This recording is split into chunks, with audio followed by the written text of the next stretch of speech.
It's about to go down with Marc and Cathey, a live coaching show about dropping ideas. Marc and Cathey coach and have conversations with brilliant idea creators who are reimagining the world through the expression of their words, thoughts, and action. Hey, what's up, everybody? My name is Marc Williams. And I'm Cathey Armillas. Welcome to It Is About to Go Down. I did the extra, it is about to go down, because it is about to go down. Extra emphasis on is. Today we have a very good friend of both Marc and I, Yasmin Nguyen. He's the author of The Game of Joy, just released, blowing up the country because it's amazing. He calls himself also a joy ambassador. Marc, is that not the most amazing thing to be the ambassador of joy? That's all.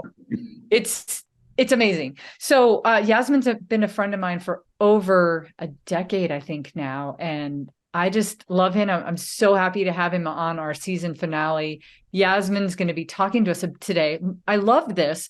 It was like, he was telling us that, he feels like a lot of society, a big segment of society is really missing out on joy. And we're not tapping enough into joy right now to kind of solve our problems. So that's what we're going to talk about. Yasmin, welcome to the show. I love you, my friend, and I'm so happy you're here. Oh man, I am so excited to be here with both of you, Cathey and Marc. It's our first time together live in person, so it's really exciting. So thanks so much for having me. Yeah. Yasmin, you should really quick tell the fun story of the joy that you got out of hearing how you got introduced to Marc. Tell us that story, because I know you love that story. Well, it was... I'm not only going to tell you the story, I'm going to show you the story too. How about that? Show us the story. Well, it was your birthday, Cathey, and we were out and about celebrating. We started off by riding these little motorized animals throughout the mall, and then we went out to a covered bridge, and then we went to these lava caves. But on the way there, Cathey, you got the most incredible birthday message from Marc, and I remember it to this day, and it was so filled with joy and love. And can I share it with you? I mean, I have it right here. Yeah, no, please share it. I'm gonna share my audio real quick and listen to this, because this is just pure joy. Here we go. Hey, Cathey, it's your friend, your brother, your family, Marc Williams. And I know it is still a few hours before your birthday, especially since I'm calling on East Coast time. But I just wanted to let you know that I'm thinking about you, that I love you to death. You know that you are the center of my heart with all my family, the closest within the circle. And tonight I was speaking at a Toastmasters event celebrating their 35th anniversary, and you must have had a hole burning in your pocket, because every time I get a chance to get up in front of people and talk, and I talk about mentorship and leadership and guardianship and friendship and family, this is about to be a table topic, so you better get ready for it. I talk about you, right? When I get there one day, everybody's going to know your name, because I'm never going to stop talking about you. I love you so much, and I wanted to wish you a happy birthday beforehand. At the end of the meeting, I asked everybody to get around so we could play a video or shoot a video of us all singing happy birthday to you. So we tried. We sang. It was nice and it was wonderful. But apparently I didn't press the record button. So listen, I can speak, but apparently I know nothing about technology. So I love you. Just wanted to let you know that. I wanted to say happy birthday to you. I look forward to seeing you soon. May you enjoy your day. Talk to you soon. Love from me and all the family. Bye-bye. What a great way to be introduced to Marc Williams, right? Yeah, that I was like, oh my God, I have got to meet that gentleman. And fast forward a year later, I was in New York on your birthday, and Marc and I had lunch together in person, and we got a chance to record another message together for you. So that was Yasmin actually hit the record button though, Mark. I did. Yeah. But that message it wasn't just filled with joy, but it gave so many people joy. Thank you, Mark, for giving permission to share that. But I think of that, and each person that I share that receives joy. And you had no idea when you left that message for Cathey how much joy you bring to other people as well. And whenever I wish someone a happy birthday these days, I think of your message as the standard in which I get to, express my appreciation and love for the other person. So thank you. Wow. That's so great, Yasmin. Mark, this is going to be like the mutual admiration club for Marc Williams, because Mark, you bring so much joy to the world. We really have to just stop for a second and talk about you. I'm sorry. I know you're going to get embarrassed, or maybe you won't. You don't care. Like, you know this. You are one of the most positive people I know in the entire world. And joy just attracts to you. It follows you. It exudes from you. Everybody around you is joyful when you're around. And so this is really a cool episode for us to not only be coming together because of that great intro that Yasmin just did. Thank you. But also because of this topic. And so, yeah, you are a living example of that, my friend. So actually, thank you know what, Cathey, you just helped inspired me to create a new word. Remember, I had a project called the MoFo Project. I do remember. It stood for Manifester of Fantastic Opportunities. Yep. And as you were talking Mark. about Mark, he's not only a mofo, but I think he's got mojo, right? Yeah. Manifester of joyful opportunities. Yeah. Because that's this mofo's got mojo. That's right. He's got mojo. He's a serious mojo. Oh, so anyway, it's so true. So true. I love that. Anybody would know, you would know, my friend. You too, Cathey. Yeah. Well, let's break this apart then for other people. Like, I'm sure everybody's feeling this love that we have from each other. And you know what? This is one of the things in my life, because I'm looking at two people that I love so much. And I've had I call you both family. I have been through so much with both of you.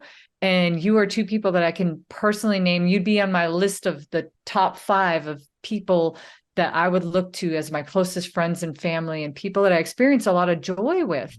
And I know how much it fills my cup, and I can't even imagine a life without the two of you in it. And so what are people missing out on, Yasmin? Tell us, let's break this down, right?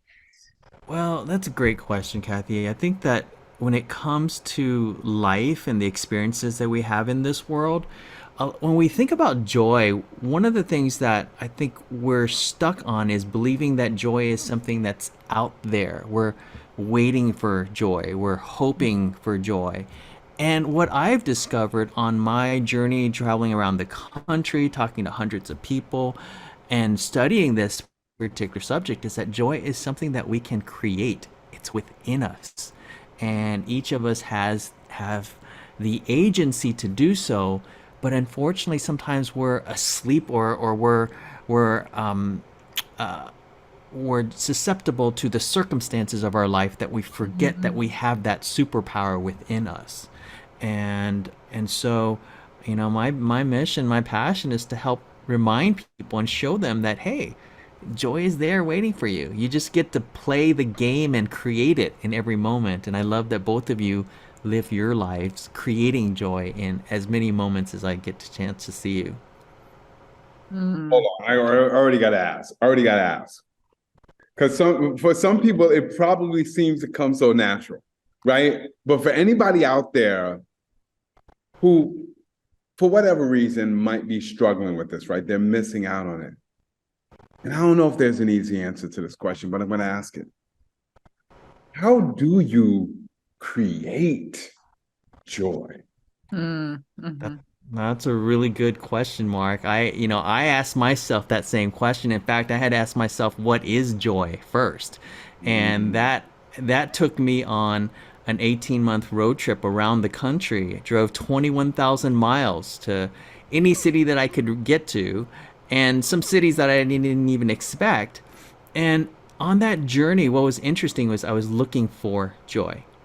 And I realized after 18 months, I was in San Diego, standing there on the pier, clock striking midnight, and saying, wow, I failed. I didn't find joy. In fact, I learned that joy wasn't out there. It was something that I created in each moment. And what created joy were so many different, not only experiences, but as I started to wrap my arms around it, I realized that joy is created by understanding what I call the 7 principles of joyful living. And when we understand the rules of the game, then when we play the game of joy, we create joy. So that's it. So it's first understanding, oh, joy is actually a game. If I know the rules, it's like pickleball. If I know the rules, I can play the game, I can win the game, so I can create joy. So it's like that. So especially if you hit it really hard. So if you got to hit joy really hard. Yeah, at the right person. That's true. Oh, that's so true. What a good analogy. Yeah, but as now, to get a little bit more specific, what I discovered was the first step in creating joy was that you have to create space for joy. About 7 years ago, I was juggling so many different projects, responsibilities. I was completely burnt out. And Cathey knew me back then. I had to drop everything and hop in my car. And this was when I was living in Portland, Oregon. I drove all the way out to the coast, and just found a moment of peace. And it was in that moment that I made a commitment to start creating more time and space in my life for the things that matter. And I didn't even know what mattered at that point. And so 80 trips to the coast later, I realized that I was starting to create space to be able to figure out what was important to me. And that was when I realized that I started creating this container for joy, but I had no idea what joy was. And that's what sent me on this road trip. So the first key thing is that we have to create space, because if we don't have space for it, then we're just spilling over with a bunch of other junk here. So that's the first principle. The second is that realizing that joy is personal. If you've ever been to a buffet or a salad bar, you know that you bring up your plate and you get to pick and choose what you put on your plate. You might pick something different, Mark. Cathey might pick, something different. I definitely will pick up something different. And each time you go up, you can get more of the same, try something new. You don't even have to finish your plate at all. And so that the idea that joy doesn't come in one form, it's so many different things, from leaving a message for someone on their birthday, from, watching tennis for the first time. It's all of these things, and it's different. So that expands the possibilities of what joy can be. The third principle is that joy is inside all of us. It's waiting to be activated. It's like it's waiting for that switch to be flipped. And so there are a lot of things in our lives that we get to do that activate that joy, that ignite that within us. And that's where we have all of these experiences, what I call joy activators, that will bring joy out. The fourth principle is that joy changes in each moment. We have this belief that, I need to be joyful all the time. I need to think positive. But the reality is that that's not life. And if we think about joy as there are, I think, 1,440 minutes in a day. Each minute we can choose to have joy or not, and that's okay. It's that we get in each moment, then it's a choice. And so sometimes the pressure of having to be joyful all the time, you actually lose the joy. So knowing that you have permission to not be joyful. The fifth principle is that when we take time to reflect and to share, joy expands. So, for example, sharing your birthday message to Cathey is expanding the joy to so many other people who might not even know you, Marc or Cathey, but they got a chance to witness that. And so I call that joy 3.0. There's 3 levels of joy. 1.0 is what you do to create joy within yourselves. 2.0 is where you share joy with another individual. 3.0 is you create an opportunity for others to witness that moment of joy. They too then become joyful. And that ties into the next principle, which is joy is contagious. Sure, so is the, viruses and all that, but our emotion, and especially joy. When you see that little child smile, that you're catching the joy from them. When you are at a sports event and people are cheering, you're sharing the joy. So you can be a catalyst for joy, and that's where we have the opportunity to be joy ambassadors by being joyful, by sharing joy and allowing others to witness that joy. And then the final thing is that joy is not always about the happy and the good or the positive things. There are moments in our lives when it's not joyful, and I call that unjoy. And so there are experiences in our lives that have experiences that block joy, and those are called joy blockers. And what was interesting was when I finished up my travels for 18 months, I thought, man, I'm ready to write this book. I know everything about joy. And the reality was it took another 2 years of the pandemic, of going within to see that there are things that were blocking me. No matter how much joy I tried to do or create, there were things that were blocking, from my sense of worth, my relationships with family, and other things that needed healing. And so to acknowledge that, hey, how do we shift some of these joy blockers out of the way so that we allow joy to flow? So those are the 7 principles. And when you put those principles together, the game of joy is about creating time, stepping into joy activators, releasing joy blockers, and then experiencing the moments of joy, and then now sharing and reflecting on that. That's how you create joy. Man, I'm already happier. More joyful than before this conversation started. Marc's like, now I understand that the technical aspect behind joy, and but you naturally do it, both of you, naturally, in so many different ways. Marc, I'm going to tell you something, because I really want your take on this. You haven't seen Yasmin's book yet. I know you haven't. It's on its way, and it's going to blow your mind. And like, you'll never be the same joyful person again, because even just breaking it down how he did right now, it really shows you how. I love the joy 1.0, 2.0, 3.0. I love that. Even thinking about it makes you more intentional. We were talking because one day Yasmin is going to be standing on a TED stage for damn sure. And he's going to be talking about this, because I don't think anybody really talks about joy the way Yasmin does. I would love to hear, Marc, from you, because me and Yasmin, I think, are really close to it. I'd love to hear from you. You heard all of that stuff. What really stood out? And if you were recommending an idea that he'd go stand on the stage with, what would you pull out of that? And let's kind of take it from there. All right. So I'm glad that you asked that question, Cathey. There are actually 2 things that really resonated with me as I was trying to capture it all in my notes. I agree with you. The 1.0, the 2.0, the 3.0 was very fascinating, especially that 3.0, because I think we're all familiar with finding the joy, or I like to think we're all familiar with finding the joy within and making other people joyful. But to share that instance of joy with others, I gotta tell you, I've never, as much sense as it makes, I never thought about that. That was fascinating to me. But here's what also resonated with me. You said this before you got into the 7 principles. When I asked you, how do you create joy within? You threw a question back out at me and you said it actually starts with, what is joy?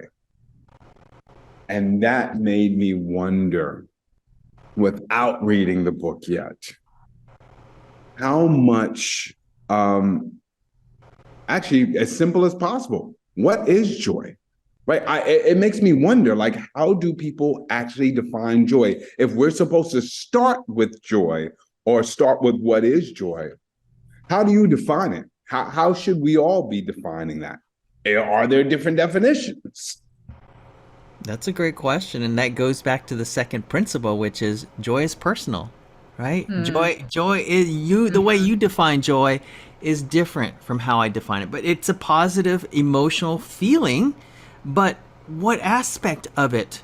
It's different. I mean, we could look in the dictionary and pull up the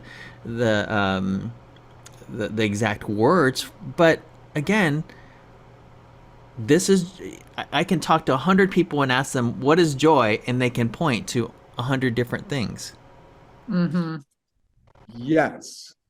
And now what you make me wonder is, there's a lot of people who probably say they'd like to experience joy. They'd like to be happy. They'd like this. They'd like that. I wonder how many people actually start with understanding and defining what that joy is. Yes, it's different for everybody, but how can I go through these 7 principles? How can I play this game of joy if I have not actually identified, defined what my joy is? I wonder how many people don't start there. Mm-hmm. Yeah.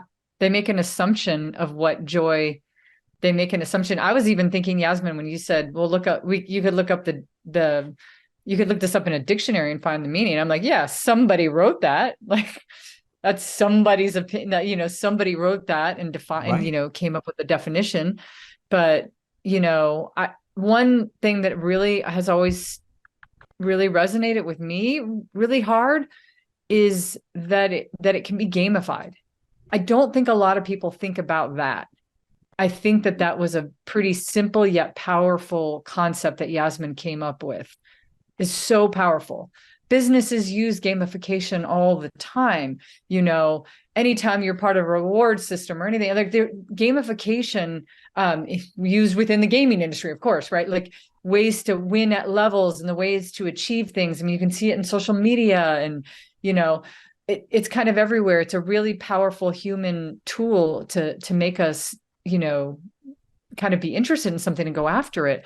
And so to me, that's the heart of one of the things I love. I love these joy activators. And at the same time, I kind of fell in love with the joy activator versus the joy blocker. Because Mark, when I first heard that, I was like, oh, we probably don't think about that enough. It's like more joy would flow on our freeway if we would shut down some of these lanes. I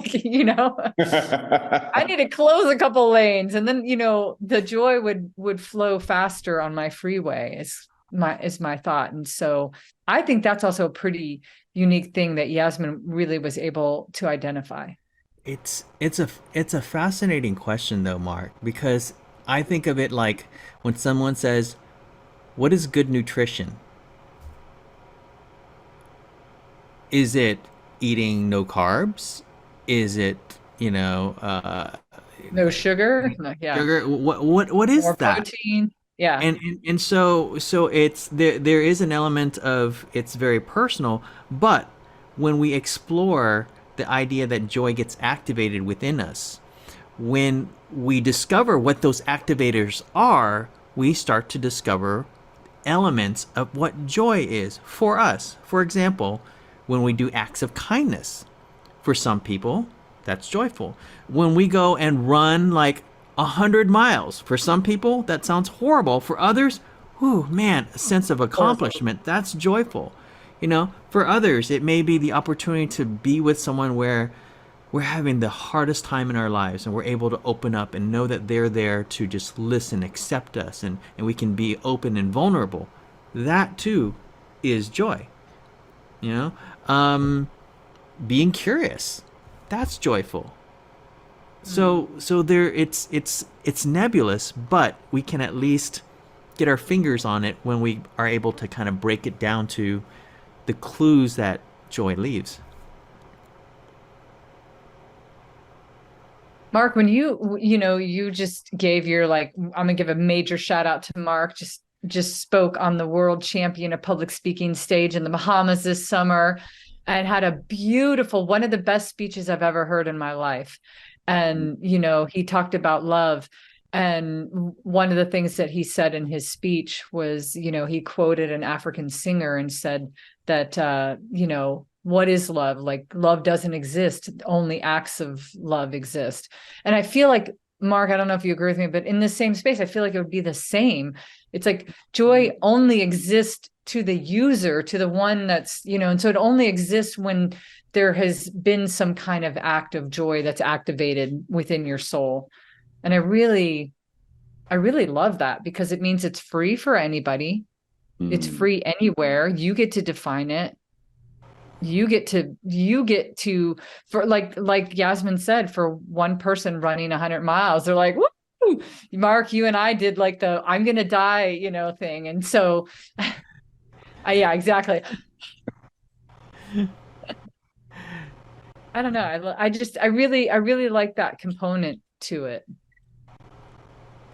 You know what I like in addition to that is when you talk about acts of joy, or Yasmin, you talked about those clues of your joy. Mm-hmm. You went basically on a nationwide tour to find your clues of joy, right? To find your definition of joy. Now, Yasmin, I don't know if I can go on a national tour to find my my joy. You know, so it makes me wonder, for those who are like fascinated, like I can't wait to read this book. I can't wait to read about the journey and everything like that. How do you find those clues of joy? I mean, is it just simple as reflecting? Is it like, you know, you talk about gamification, right? Like what's that part of the game where I'm gonna do my Mario, you know, Mario and Luigi, like knocking over the mushroom or whatever and finding the gold coins, like. What stars are popping out?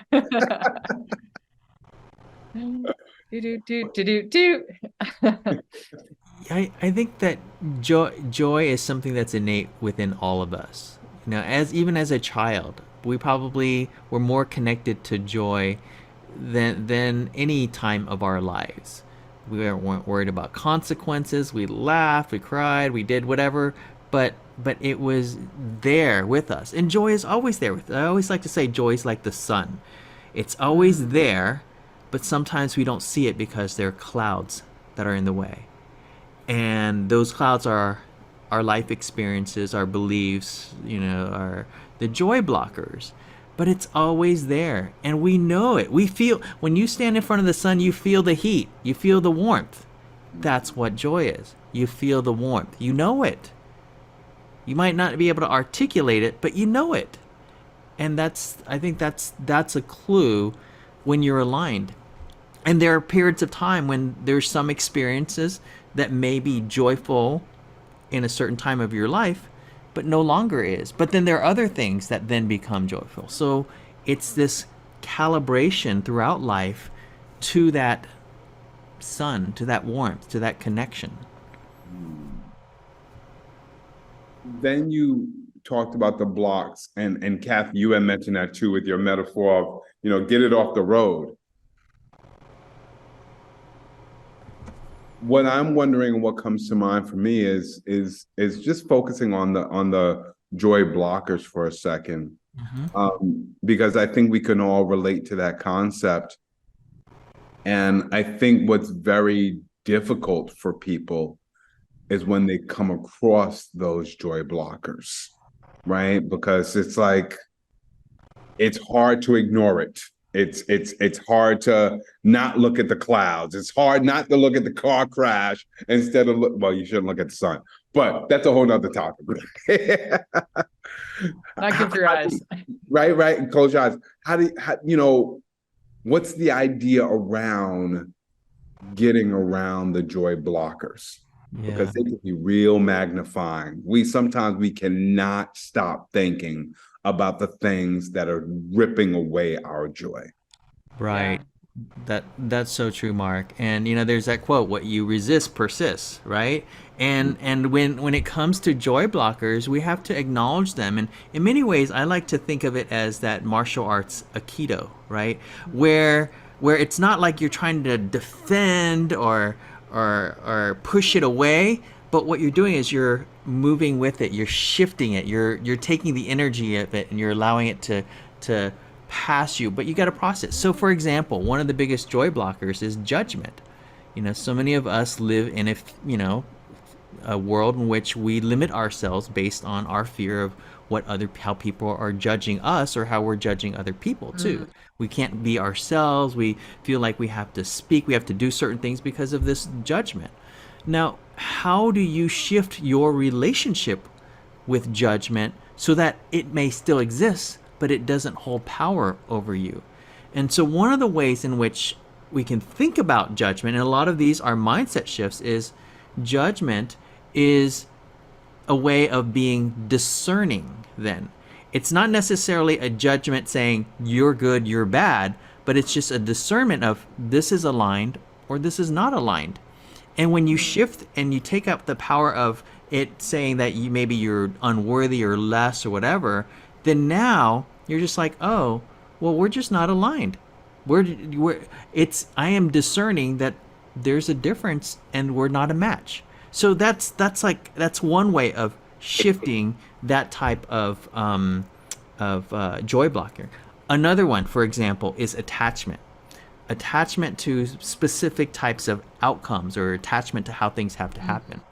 One of the stories I like to share is when I was in Charlotte, North Carolina, and I was supposed to go to Washington, D.C. the next week.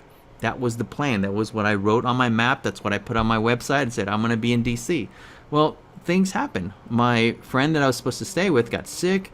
Other folks that I was supposed to meet with, they had to travel out of town. All of a sudden, I'm like, I'm supposed to go to D.C. I'm attached to this outcome. This is not joyful. Where am I going to stay? So I happened to be on a phone call with a friend of mine in Miami. Now, I had just met this friend about 7 months ago. And she says, hey, why don't you come down and hang out with us? And I thought, well, we always have a good time together and it's always joyful, so why not?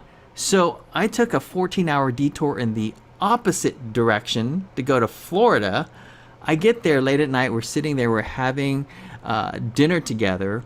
And she says, hey, what do you want to do here in Miami? And I said, Annette, honestly, I didn't even plan on going to Florida on this entire trip. But while I'm here, I hear there's great Cuban food and culture, so maybe we can go out and have some food and listen to some music. She said, great, let's plan that.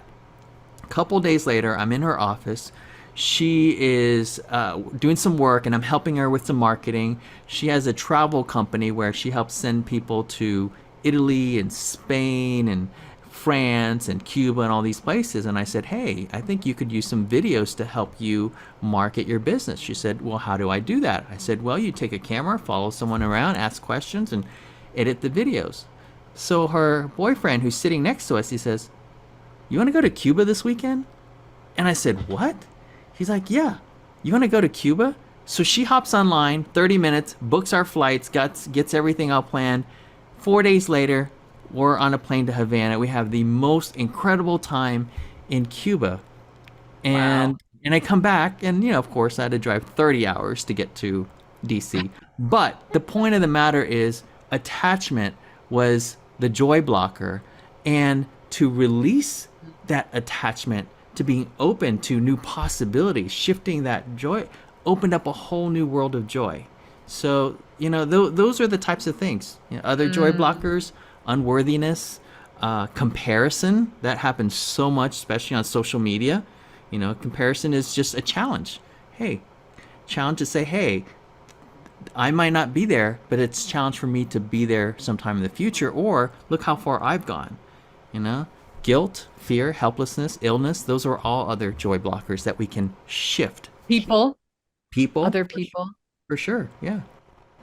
Tell me that. Let's talk about that for a second. We all have people in our life that are masters at shutting joy down in one way or another. How do we shift around people that are joy blockers just naturally? Yeah, that's an interesting one because we can't control people, right? We can't say, "Hey, you need to be this way. You need to be joyful. You need to be positive." One of the tools that a mentor and friend of mine, Stacy Martino, introduced to me was this idea called the right hand and the left hand. And what this tool is, there are people in our lives, especially there's certain people like family or friends that we've known for a while, that we can't just keep them out of our lives. They're there, right? Whether it be for a holiday or some, you'll run into them. But the thing is that we want to be able to discern the relationships in our lives. So there are people that, let's say, that are what we call the people in your right hand. These may be your parents or your siblings or a friend that you've known. They're not always positive. They're not always, maybe they watch a certain news channel or whatever it is. There's a lot of negativity and not a lot of joy, but they're in our lives. These are the people that we go to love. These are the people that we accept. But we also know that there's another set of people in our left hand. These are the people that pick us up when we're down. They cheer us on. They give us a high five. These are the Cathey and Marcs here. You are in my left hand. The Marcs and the Yasmins of the world. Yeah. Right. These are the people that you go to grow with, right? So you got to know who's in my left hand, who's in my right hand. And by knowing that, you never have to go to the people in your right hand and say, "Oh, look what I did. What, you should be proud of me," or "Why weren't you there for me?" No, you just go to love them. You show up, you love them, and if you need support, if you need joy, if you need affirmation, if you whatever, you go to the people in your left hand. And the thing is that some people, during different times in their lives, you might have to shift them from one hand to the other, and that's okay. Doesn't mean they're out of your life. They're just a different set of expectations. And so, if you want joy, go to your left hand.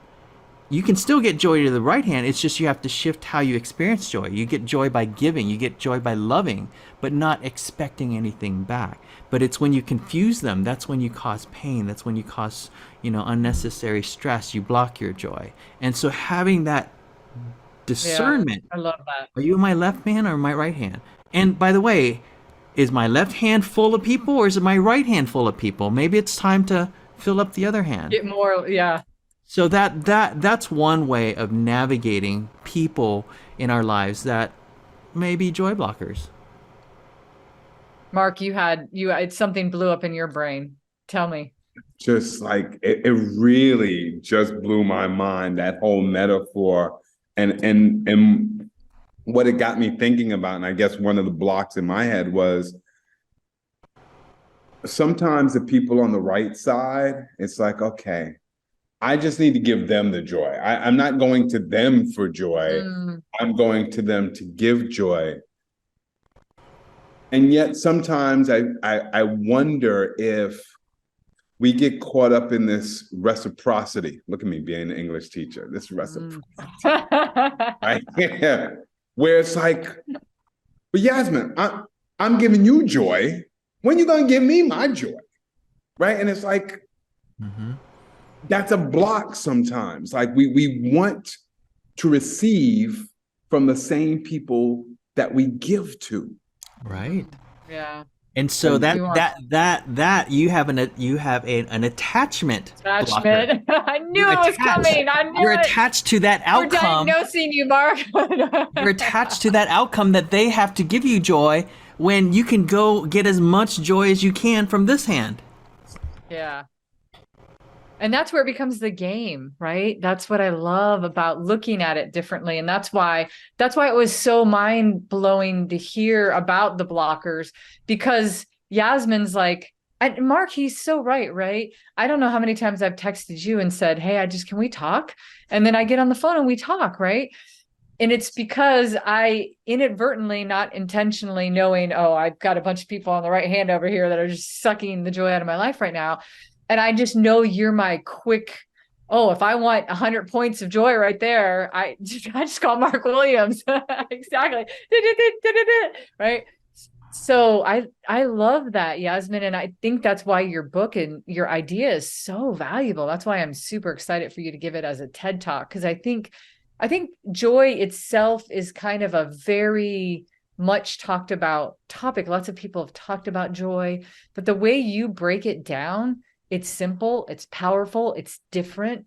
I hear a lot of people talking about the, maybe what joy is or how you can maybe do it, but not in the way that you do. And I don't hear a lot of people talking about the joy blockers. And I think that's important. I think you can suck away more joy at a faster rate sometimes than you can actually get it. And so I think that's important. Like one bad phone call can wipe away an entire, bank account full of joy. Yeah, it's so true. And when you reached out to Marc, he's getting just as much joy in being there for you. You're gifting him. That's true. Some people feel like, oh, That's if I true. reach out, I'm a burden. I'm always, there's all this sort of guilt and unworthiness, but you don't realize that you're giving them the gift of being there for you too. I wanted to share something that to the world that's something that Marc and I do a lot. That's hilarious, and it brings us so much joy. I know you know where I'm going to go with this, Marc, right? The whole reason our show is named "It's About to Go Down" is because Marc and I, at some point, we figured out that we both really loved Kevin Hart, and the funny bit that he does about how it's about to go down, and this kid's gonna, him being the kid that's gonna go cuss out the teacher, and his mom said he could, and right. And so he does all that, and that's kind of, and so we kind of took that at there's this moment where it's something big's about to go down. Hold my stuff, it's about to go down, kind of thing. So Marc and I started texting each other. We would text each other anytime that we were going to go speak, and we just would say, it's about to go down, like it's about to go down. And so that's kind of where this was born. And Marc and I have this really fun back and forth where we will send each other memes. I sent him another clip the other day because said he went swimming with dolphins, and so I sent him a clip. And then we like jab at each other about East Coast, West Coast rap. I really started thinking about it. There's so much joy.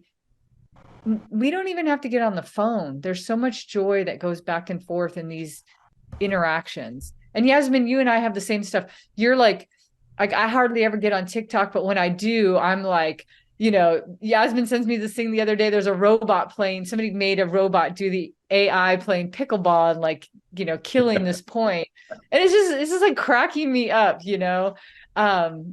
There's joy's so easy to access, is I guess what I'm getting at. And I'm gonna play a game right here with all of us. And so I have a question for you. And I do this this is like in honor of your book, but also we do this on the show a lot. We say, hey, let's play a game. And the game is, what activates joy for you? What's something that really activates joy for you? And so let's all three answer it. And I already got a freebie because I kind of talked about, the memes and the things going back and forth, but Yasmin or Marc? How much time do we have? Because I could go on and on. Just one. Just tell us one. I think it would be fun. I think it's fun for the audience to hear. For me, an act of kindness immediately shifts me out of anything. I mean, I remember when I was in a total funk. I was in Portland, and I'd been in funk for an entire week. I couldn't get out of it, and I went to go get some food, and I sat there, and they somehow like forgot to write down my order, and it took forever, and the food finally came out, and I was still irritated. And then the waitress says, you know what, your dinner's on me, and just a simple little act of kindness got me out of a week's worth of funk. Yeah. It activated, it like unlocked, it just melted the ice like that. In an instant. So that's one, but there's many more, I love that. All right. I got it. All right. Marc's like, all right. First, I was just going to go with music because, I mean, there's just moments. I remember being in a hotel in Tennessee, and I was just feeling really stressed out. And I turned on Patti LaBelle, New Attitude, and I threw a one-man concert in my hotel room. Oh my God, I love that. Yeah, there's just something about, if I could just turn on the music, it just, that's my internal thing, right? Like if nothing else is around me, I got the starter right there, the joy starter right there, the joy right button. on your phone to be able to, Right. yeah. And it's press play. I love that so much, Mark, because that's another thing we share is like you'll send me some music and sometimes it's something I haven't heard. And then I feel like I'm getting into a Mark vibe, you know, I'm like, ooh, this is good. I love that. I love that. I could see you dancing around it. I got a new attitude. I love that. Um, you know, one of them, okay, one that just came to my mind when you guys were talking too is like, as you guys know, I created the awesome cards, right? And in with the awesome card, the reason I first handed the, you know, made them was to hand out when I was speaking. And so I took a long time to like create this. It's a really nice, you know, feeling card. And I really wanted it to be a gift. I wanted it to be like, if you gave it to somebody, they would just not throw it away. Like it's some just cheap thing. It's really nice. And Yasmin, you were the very first person to ever get one of my awesome cards. And I love that in it itself brings me so much joy. But I have to tell you, I started this thing called Awesome Bombing. And I love to do this. I love to bomb somebody with an awesome card in a way where they're not expecting it. And I don't even want to be part of it. So here's my favorite story. One time I was at a restaurant in Oregon, and I was with a friend, and I did what I normally do. The waitress was awesome. And so I wrote like something really specific on the back of the card, and I left it there on the check. And my friend and I were walking out, and I was like, I have to go to the bathroom really quick, and then let's say goodbye. And I just so happened to, this particular restaurant had like a plexiglass, shield between the hallway and the kitchen. And when I was walking out of the restroom to come back outside, the waitress had found the card, and all I could see, I couldn't hear anything. I saw her like showing the card with so much happiness and joy on her face to like 2 or 3 other people. And they were smiling and laughing, and she just was showing this card. And that one little thing, just from kind of doing what I would call an awesome bomb to somebody, that brought me a lot of joy. And I love not being part of it anymore. Like I don't want to hand this to you and be like, hi, I'm going to wait for your reaction. Go ahead. It's more like I do it and I go, and you just never know. And so it's really fun to not even know what might be on the other side. But that one particular time I got to witness it. That's so awesome, Kat. And you literally in that moment created Joy 1.0, 2.0, and 3.0. And this is true. 1.0 because it gave you joy to give it to her. 2.0 because she felt and she experienced the joy from you. 2 people. She shared it with other people, and even though they weren't part of the experience, they experienced joy through that. Ooh, I love that. Who knew, right? 1, 2, and 3 in one shot. I love that. All right, I got to tell you what I'm already thinking about, but first I got to tell you a moment that gave me immense joy just yesterday. I was walking into the New York City subway, which would seem not to give you a lot of joy, but I was about to walk down this staircase, but I didn't. I was about to walk down that staircase, and I didn't. I ended up walking to this other staircase, and just by happenstance, I made eye contact with someone. He goes, Mr. Williams. And first of all, this was one of my former students. And I didn't remember his name at first, but I remembered his face so vividly. And he gave me a hug. And by the way, hugs are a serious source of joy for me. I love hugs and being hugged. And what I remembered in that moment is, there's that point where you hug somebody and it's like, okay, I'm kind of done with the hug, or how long are we gonna hug? Is this awkward now, or should I keep going? He held on to that hug for quite some time, right? And I didn't mind. This was a joyful moment. And then he stood there and he started to tear up. And he said something to the effect of, like, you had such an impact on me as a student. And like, there are things, to your point, Cathey, that as a teacher, I wasn't shoving my awesome card, my metaphorical awesome card, and waiting for people to respond. I was just doing things that hopefully made people feel good about themselves. And it took years later to run into this student in the New York City subway to understand the power of extending joy. And so I love the hugs. I love running into former students. But now I'm loving a question I got for you, Yasmin. You defined joy 1.0. You defined 2.0. You defined 3.0. I don't know if there is one, but I'm already curious. What would joy 4.0 be? That's a great question. I mean, maybe I have an answer. Oh yeah, maybe I have something, because something came up when you were telling your story for me. So maybe to noodle on this, but it was the invisibility of joy.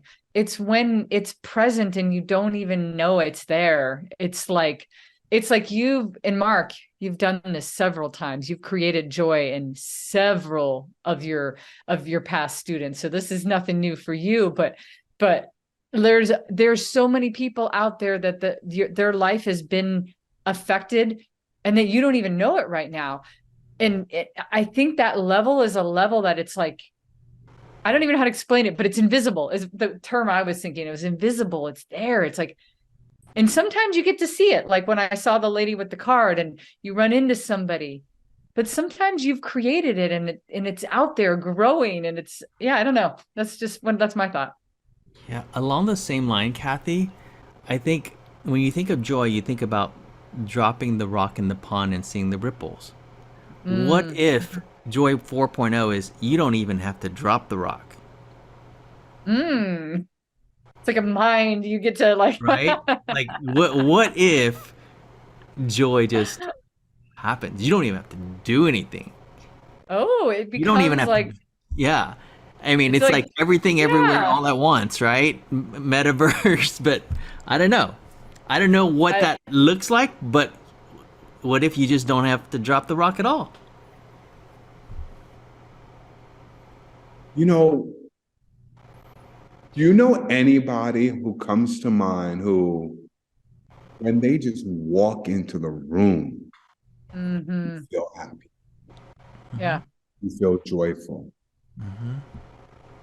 That's what you just made me think of. Now I'm actually starting to think of, people who I don't. Yeah, that's you, Marc. That's you. That's 100% you. You're seeing it right here. It's totally you. Yeah, I know. I wonder. That's really cool. That's kind of an interesting concept. What a great question, Marc, because what if what if you didn't have to activate joy? It's almost like it becomes muscle memory, right? It's omnipresent. It's like, I don't know. It becomes, instead of doing, it becomes a state of being. Being. Yeah, I was thinking that too. I like that. Yeah. Yep. You've kind of levitated joy. I love all these analogies that we have. I love it though, because okay, I'm going to bring up a U.S. Open thing because it's on right now, and that's kind of what's going on in the world.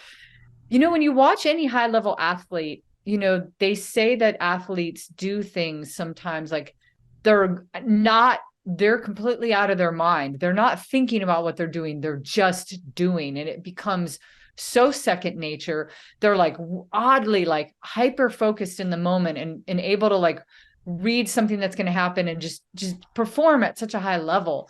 I wonder if there is also this level that's kind of going on, and you could assess your own self, but you're like, am I at that level where it is just second nature, like a Marc Williams level?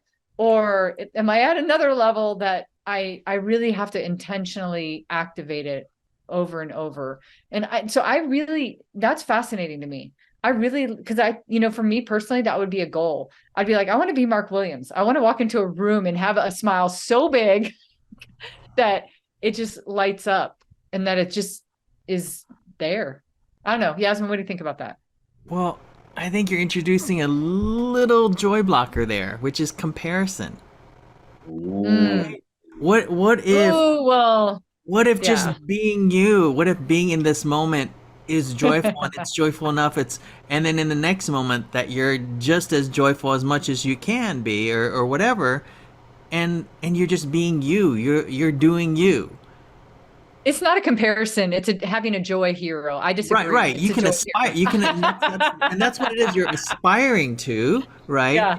Yeah. As long as it's not like, well, he's better at joy than me. Like I know that's not your intention, but but just to discern, that type Yeah. of Yeah. thinking is that, man, if I could be as joyful as Mark, well, what about me being joyful right now with myself, Yeah. right?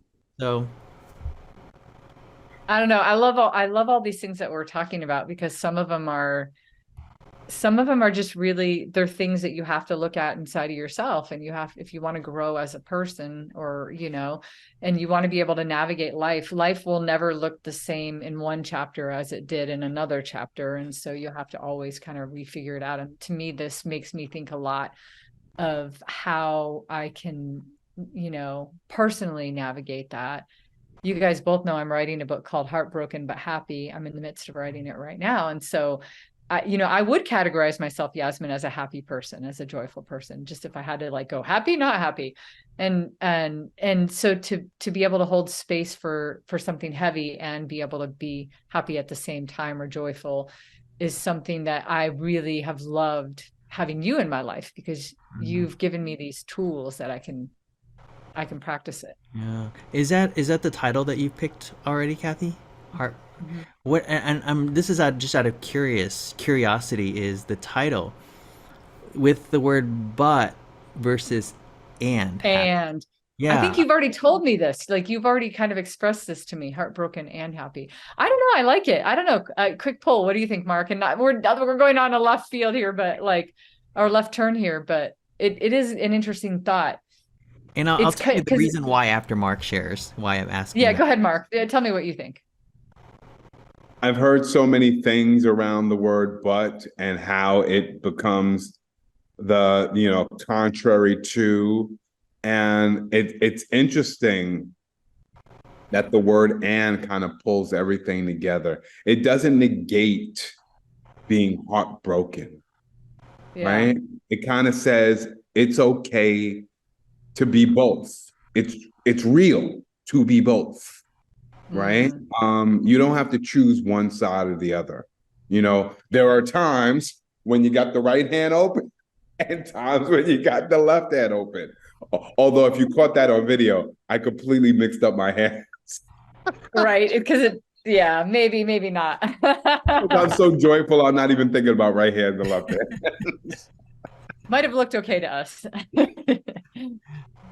Yeah, I say same line of thought with Mark, is that, what if heartbroken was a gift, heartbroken and versus it being, but anyway, those are just I was just curious as to the relationship between heartbroken and happy there, and how you bring it together. Funny enough, you guys, I have the same exact thought that you two had, but with the word but.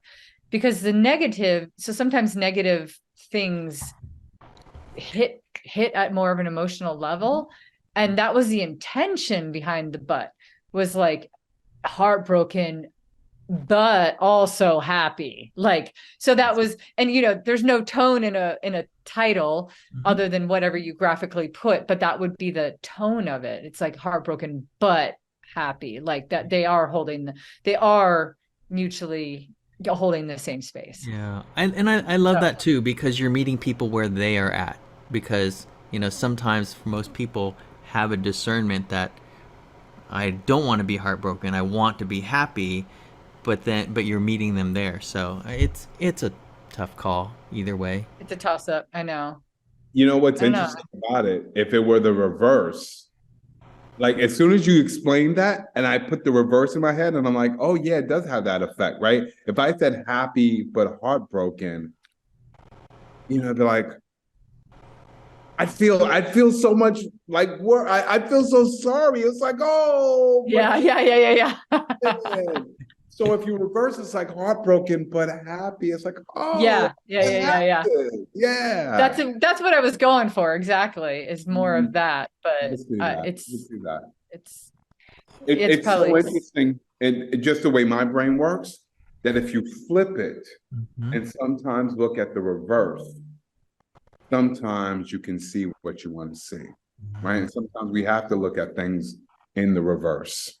It's Yeah. almost like the point you were making earlier about focusing on those joy blockers, right? Sometimes we focus on it so that hopefully, we can get to a place where we can see the reverse of it, right? I want to see the happy side, but I kind of have to see both.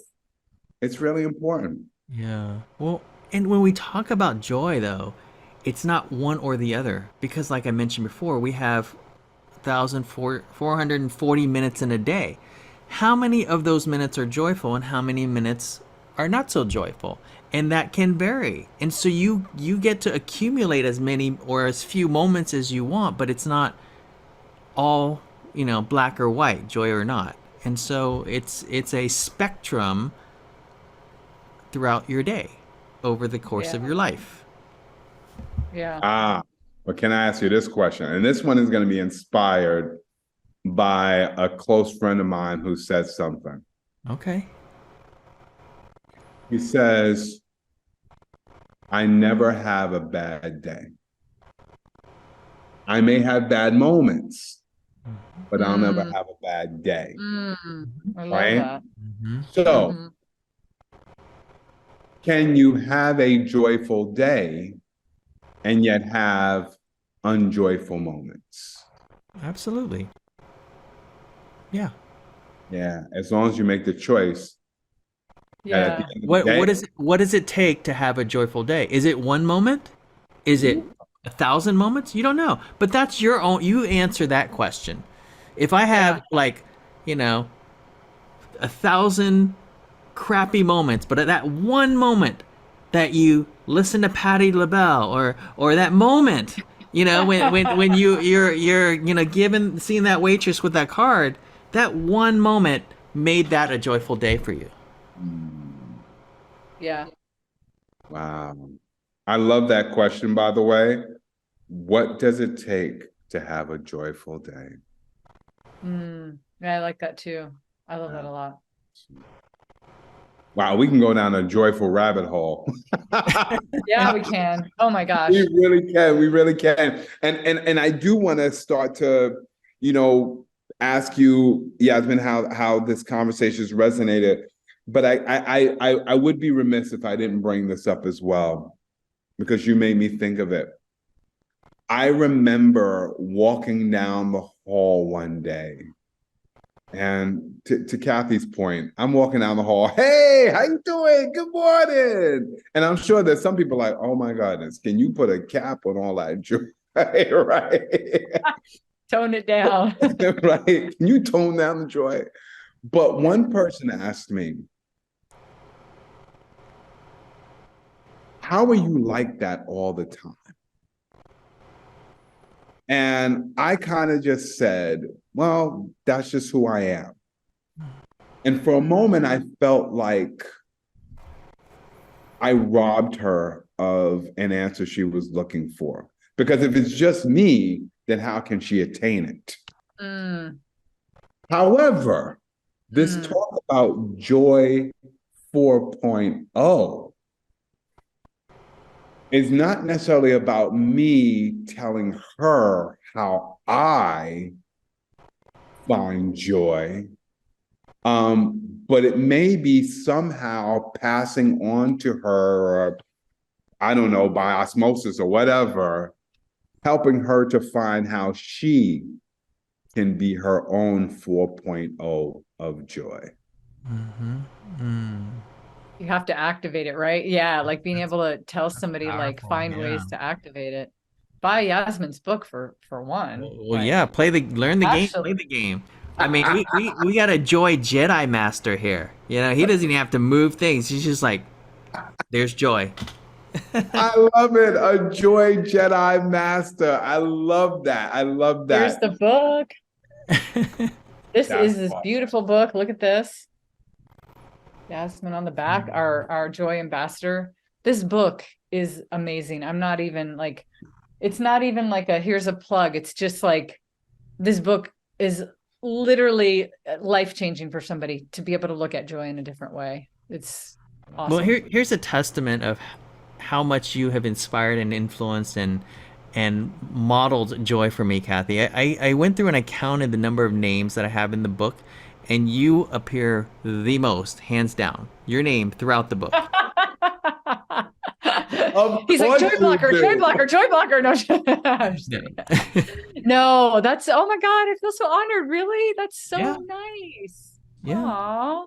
You're Probably here. a lot of the things that we had done, because I remember the things that you put in the book. Yeah. Aww. Wow. Oh, that makes me so happy. Makes you so joyful, as you deserve to be. Yeah. You bring Makes a me lot so of joy, joyful. Cathey. You bring a lot of joy. And Yasmin, you bring a lot of joy to this conversation. Has brought me a lot of joy. I'm already thinking about my joy point for I'm already thinking about what it takes to have a joyful day. I'm already waiting for my book to show up in the mail. Before I ask you how people can get a copy of this book, how people can tap in to these 7 principles of joy, how they can be a part of your joyful aura or your joyful Jedi mastery. Since we started this conversation, Yasmin, what has resonated with you? What are you taking away from this conversation? What has evolved for you about joy? Wow. Since we started this conversation, I feel like we just mind melded together, the three of us, the 3 Jedi Joy Masters with all this mojo that we started talking about things like 4.0 and this just lit me up because having the curiosity, the depth, the intellect, the banter around this was so powerful to like creatively mastermind this concept of joy together with others that are living and being and exuding joy. And it's been so much fun. And you got me thinking too. Like, I mean, I know a lot of stuff. I kind of wrote the book, but boy, man, there's so much more. But being in your presence, sharing this time together, playing together, it's just pure joy. Love that. Yasmin, how can people find out more about you, find out more about the book? Where do we go? joyfullivingproject.com. My book's there. There's links that you can order it on Amazon or through me, and that's the place to start. Yasmin, can I tell you? You bring me joy. You bring me joy too, Yasmin. Thank you. So and much. you know, Cathey, you bring me joy. Yeah. Same, Mark. You bring me joy as well. This whole thing has brought me an immense amount of joy. Thank you This both. is a joy fest. This is a joy fest. If we could play the soundtrack of joy, I'm already hearing the song "Joyful Joy" from Sister Act.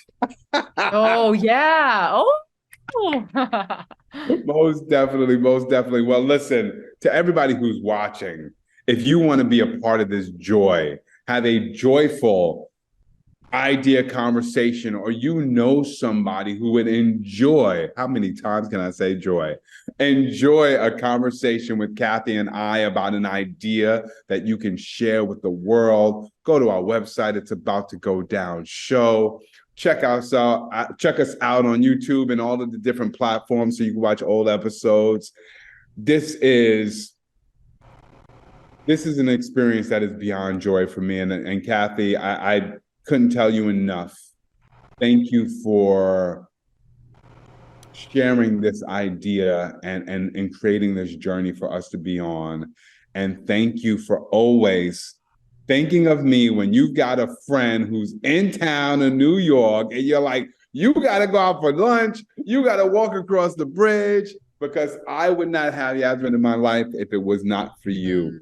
So I am overjoyed by this. I'm overjoyed by this opportunity to bring this show to everybody. And I hope you all enjoy this episode of It's About to Go Down. And I hope you join us the next time for another episode of It's About to Go Down.